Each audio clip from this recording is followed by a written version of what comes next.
Hello kabsat, kumusta ka man? God loves you and Jesus cares for you. Background ko na ito'y Rocky Wall of Beauties, iti kibungan kabsat.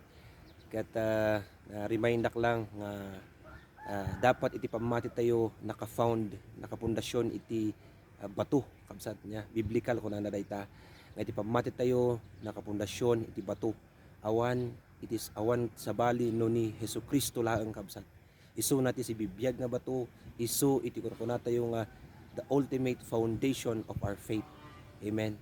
Nalawag dayta sa 1 Corinthians 3:9-11 mabasa yo jay kuna na jay awan sa bali nga inted iti Dios no ni Hesus Kristo laeng.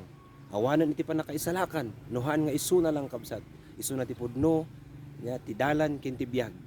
Ket mamatiak nga no isu ti nakapundasyonan iti pamatim sigurado kabsat anyaman ti umay ti biag bagyo man dayta tudo man dayta flood man dayta kabsat haan nga man ano iti pamatim haan nga man ano iti Christian life mo because I do believe na di kunana ijay nga awan ti napasamak isu na katagbalin pa nga wise.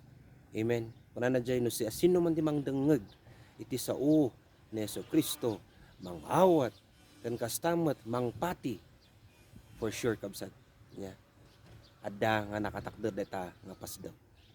I believe that nyaman pagpaspasaram make sure that you are founded in Jesus Christ. Amen. He is the Savior. God bless you and Jesus cares for you.